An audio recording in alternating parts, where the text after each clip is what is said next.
The auction block, the sun was hot, and the dust from the ground rose with every footstep. The crowd gathered around the auction block, pushing and whispering. Everyone waited for the next item to be shown, but this time it wasn't a thing. It was a girl. She walked slowly, chains on her ankles and wrists, her golden eyes full of silence. Her name was Lyra. Her own uncle had brought her here to sell her. She didn't cry. She didn't scream. She had already cried enough when her family handed her over like a broken tool. Now she only stared ahead, numb and empty. The auctioneer was a fat alien with a loud voice. He stood tall on the platform, calling out to the buyers, his words sharp and greedy. "Young, strong, pure," he shouted. "Only 17 cycles old, perfect for labor or pleasure." The crowd leaned in closer. Some looked at her like she was meat. Others looked like they didn't care at all. A few whispered in low voices, planning how high they would bid. Lyra stayed still. Her hands trembled slightly, but she tried to hide it. A tall man stood far back in the crowd, watching. Without a word. He was not like the others. He didn't move, didn't speak. He was human. No one knew why he was there. Most humans never came to this planet. They hated the slave markets. But this one was different. His eyes never left Lyra. He didn't blink. Lyra noticed him. For a second, their eyes met. She saw something. Strange something that didn't look like hunger or cruelty. It looked like anger. Quiet, deep anger. The bidding began. 300 credits. 450. 600. The numbers went higher. A merchant from the eastern wastes offered 700. A noblewoman raised it to 900. Lyra's heart beat faster. Every bid was a step further away from freedom. She wanted to run, but the chains were tight. The auctioneer raised his voice again. 1,000 credits. Do I hear more? This is the last offer. 1,000. The human didn't say a word. Lyra looked at him again, hoping though she didn't know why.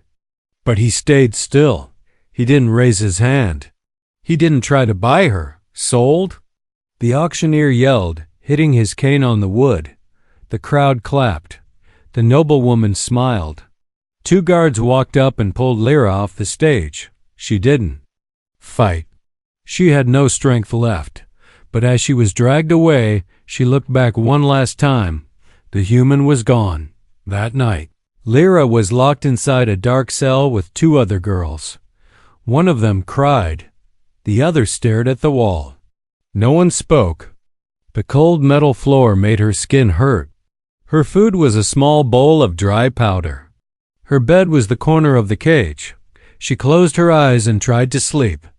But she kept thinking about that human. Why had he come? Why had he watched her for so long? And why had he walked away? Far outside the slave camp, deep in the shadows, the human moved quietly. His name was Joran. He had seen too much pain in his life. He hated slavers. He had once burned a whole camp on another world, but he had never seen a girl like her. Lyra's silence had spoken louder than any scream. He hadn't bought her because he didn't believe in paying slavers. He believed in destroying them. Now he waited, watching the walls, counting the guards, and marking the weak points. He wasn't rich. He wasn't powerful. But he had one thing they didn't. He had a reason. Jorn didn't want a slave. He wanted justice. And Lyra had no idea that her story was not over. It had only just begun. Asterisk, a cage in the stars. The cold air inside the ship smelled like rust and fear. Lyra sat in the corner of a small cage. Her knees pulled close to her chest. Metal bars surrounded her. The floor was hard. The light above flickered. Around her, other girls sat silently, each one broken in their own way. No one cried now. They had no tears left. The ship was flying through deep space, far from the planet where she was sold. The noblewoman who bought her had sold her again, this time to a group of traders who dealt in bodies, not goods. Lyra had become property. Once more, passed from hand to hand like a forgotten object. A guard passed by the cages every few minutes. His boots made loud, sharp sounds on the metal floor. He carried a shock rod. No one dared move when he was near. One girl whispered, "They say we're going to the pit worlds." Another replied, "They say no one comes back from there." Lyra didn't speak. She stared at the tiny vent near the ceiling. She didn't know why, but something inside her told her to keep looking at it. Maybe it was hope.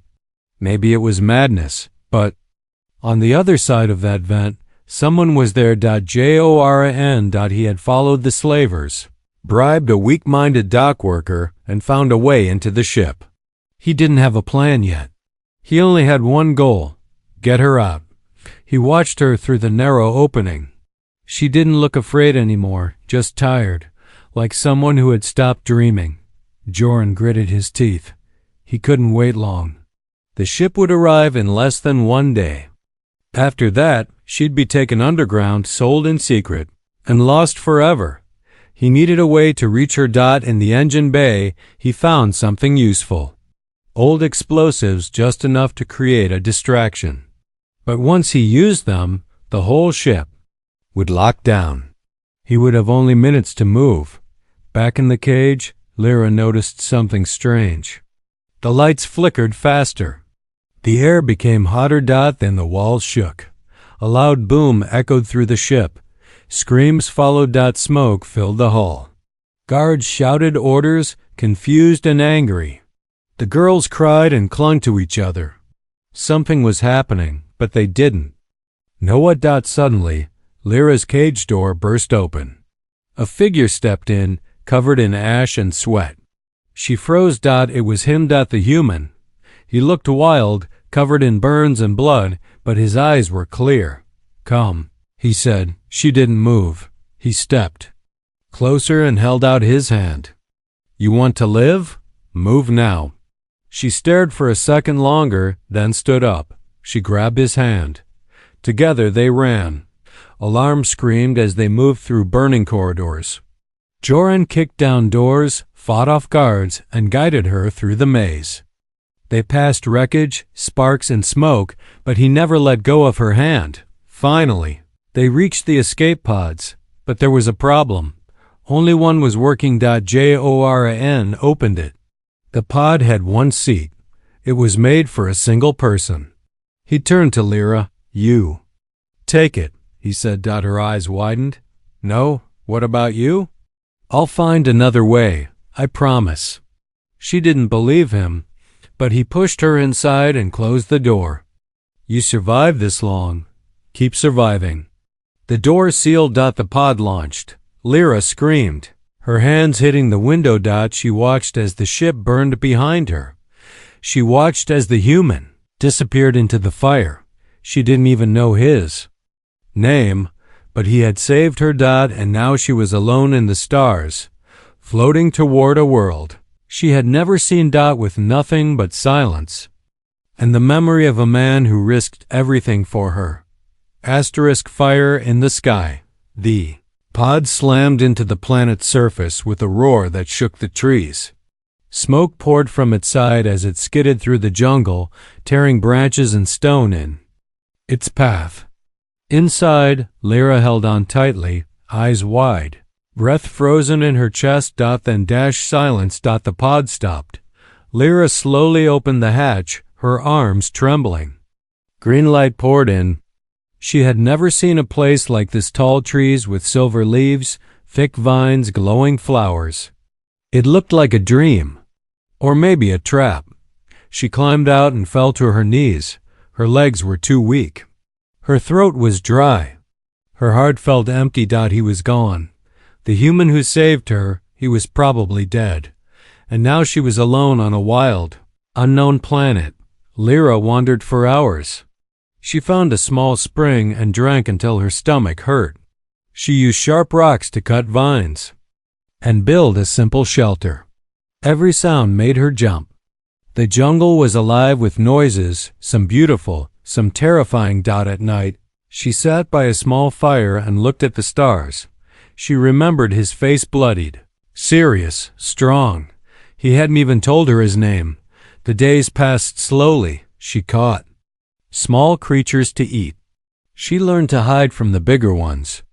But something strange began to happen. Every night, far in the distance, she saw light like a fire.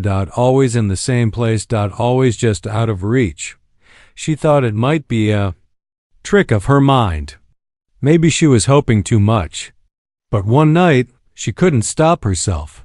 She walked toward the fire, through the trees, over rocks, and past sleeping beasts. The jungle tried to stop her with its thorns and shadows, but she kept going. Finally, after hours, she saw it, a real fire, and beside it him, the human. He was alive.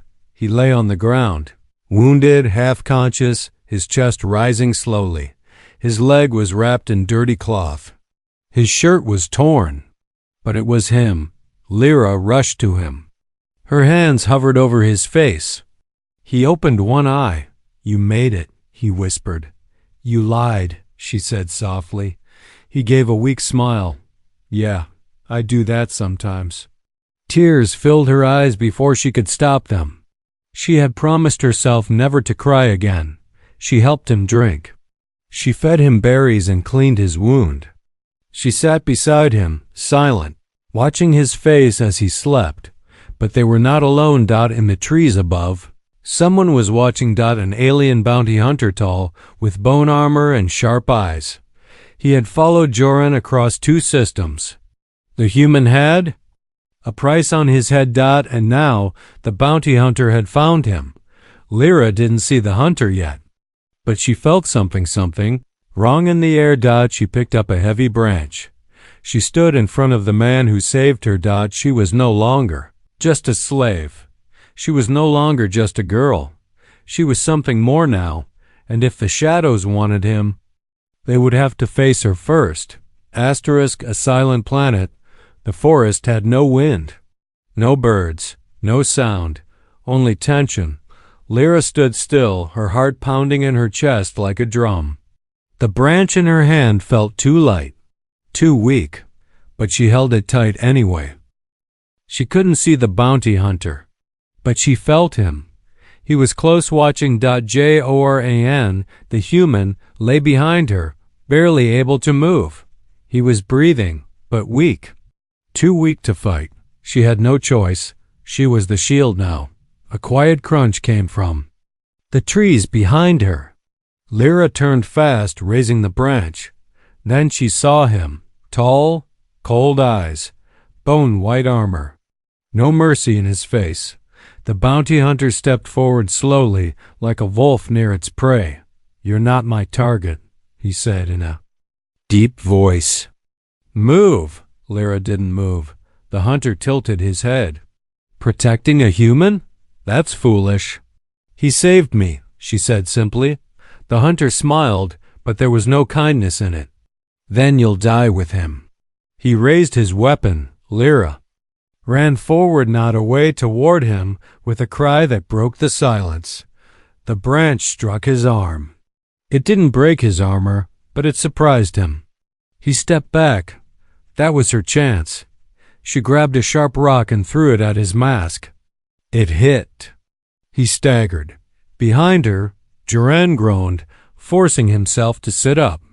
His hand searched the ground and found a broken flare from the escape pod. He lit it. The red light blinded the hunter for a second. Joran threw the flare into the dry brush nearby. The fire caught fast. Smoke spread. Heat rose. The forest lit up. With fire and chaos. The hunter cursed and turned his back. That was his mistake. Lyra struck again, this time aiming for the back of his leg, where no armor covered. He dropped to one knee. Joran pushed himself up, using a tree for balance. Together wounded. Shaking, they faced the hunter, and the hunter backed away. He wasn't afraid of them. But he knew fire. And he knew the look in their eyes. They were not weak anymore. He vanished into the smoke. When it was over, Lyra helped Joran limp back to the cave they had found days earlier. There, she cared for him in silence. No more questions. No more fear. That night, she asked him quietly, "Why are they hunting you?" He looked at her and said, "Because I broke the rules." "What rules?" "The ones that said I should ignore pain that wasn't mine." She was quiet. "I was a soldier," he continued.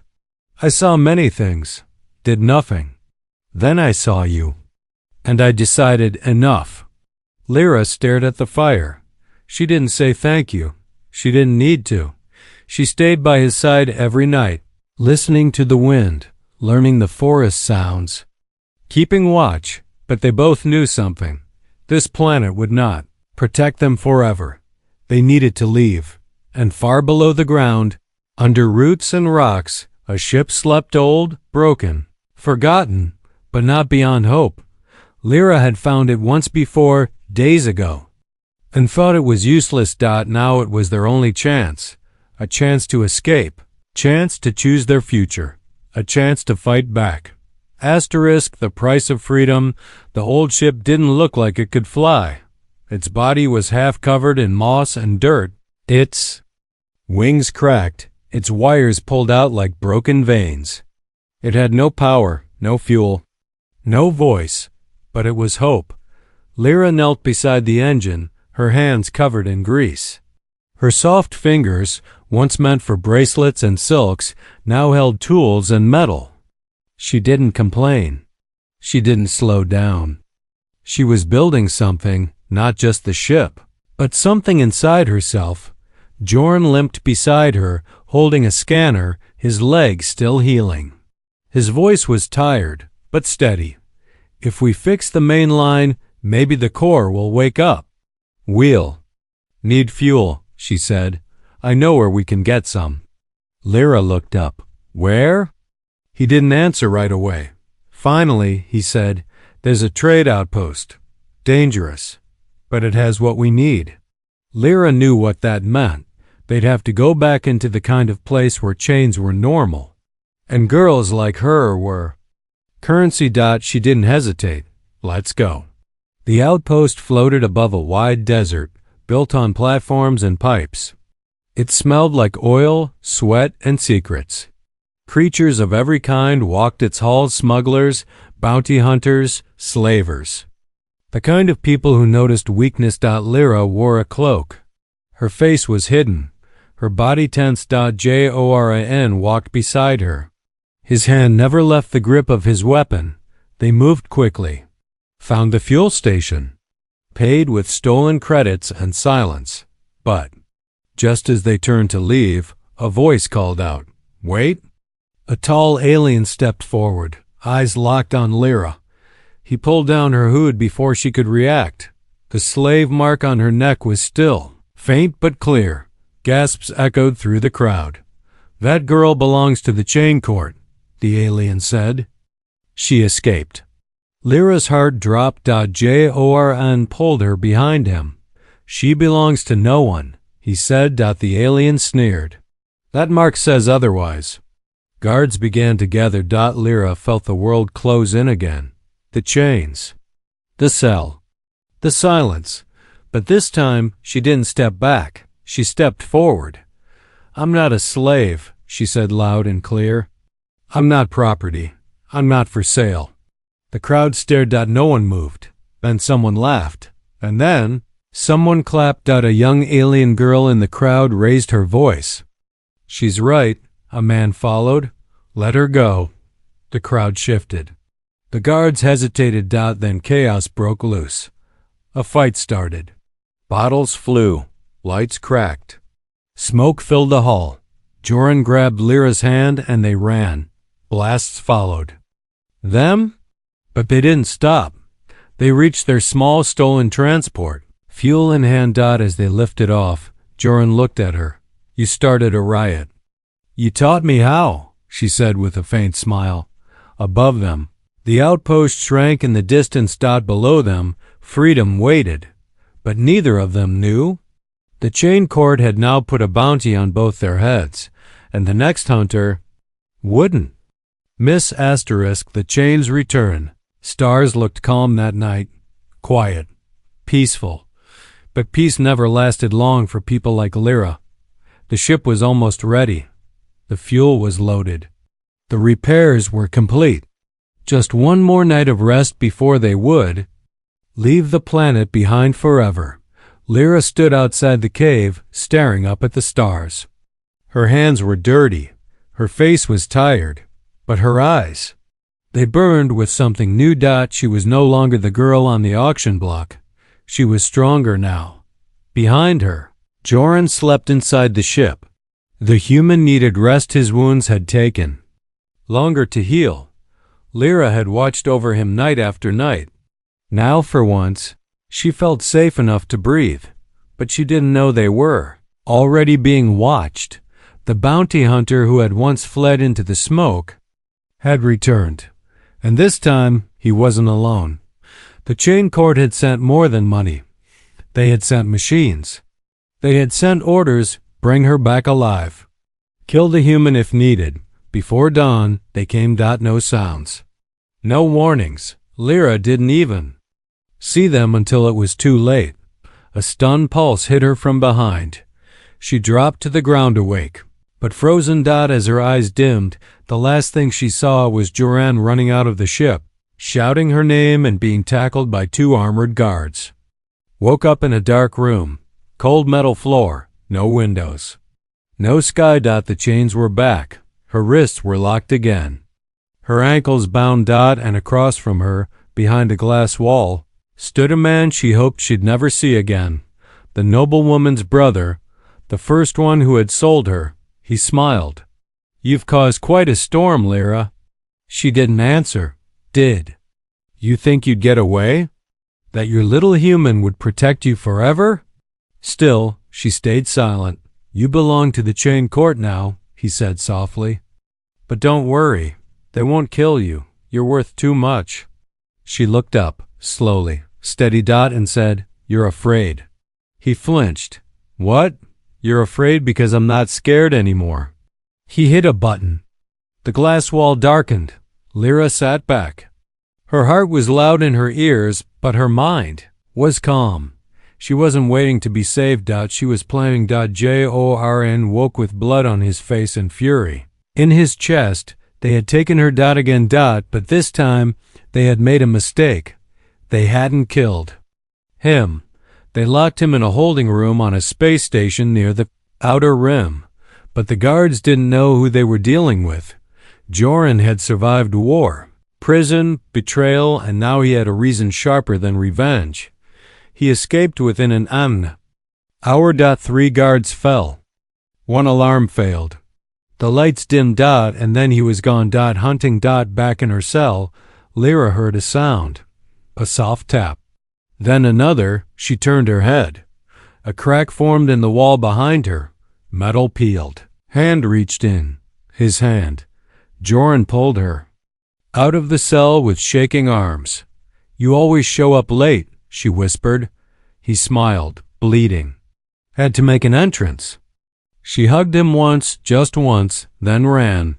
But the station was already in chaos. Sirens wailed. Guards stormed the halls. They had minutes, maybe. Less. In the center of the station was a drop hangar with dozens of ships. Lyra pointed to one. That one. They jumped in, closed the doors, and powered up. Blasts hit the outer walls.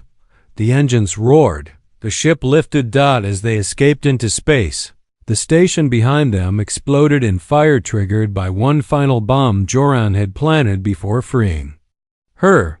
They didn't speak for a long time, but when they finally did, Joran asked, "Where do you want to go now?"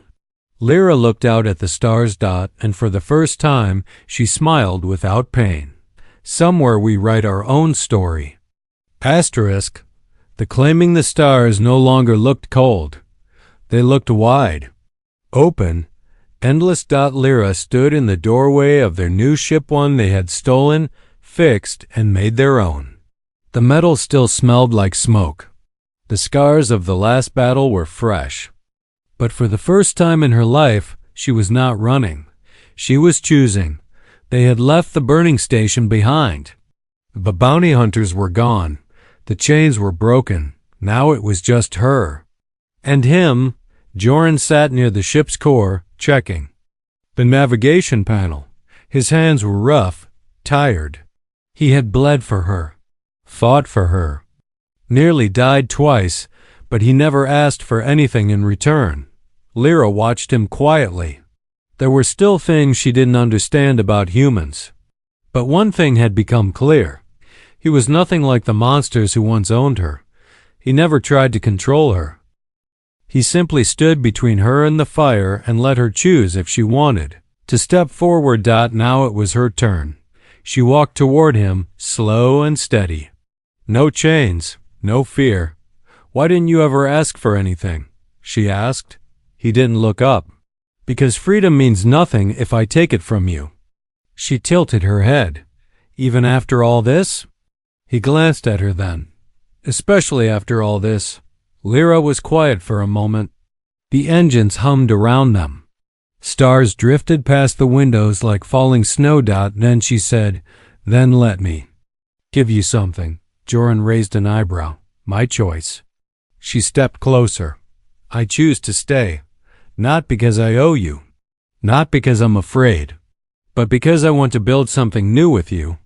He looked at her, and for the first time, his armor, his silence broke. "You don't have to say that." "I'm not saying it for you," she replied. "I'm saying it for me." Joran breathed in slowly. "Then I'll say something too." She waited. "You saved me too, Lyra." Her eyes softened. "You reminded me why I started fighting in the first place." They flew for days across silent stars, looking for a place to start fresh. And they found it, a quiet moon with green fields, deep lakes, and no masters. There were no slavers there. No chain cord, just sky, wind, and earth. They built a small home out of ship metal and stone. They grew food, shared stories, and wrote a new name on a tablet outside. Freeborn, not his name. Not hers, but something new. One evening, Joran stood outside, watching the sunset. Lyra stepped beside him, holding 2 small cups of boiled roots, bitter but warm. "Still think I'm foolish for choosing you?" she asked. He chuckled softly. "No, but I think you're too good for someone like me." She looked at him carefully. "Then I guess you'll have to earn me every day," she said. And he nodded, like a soldier accepting a mission.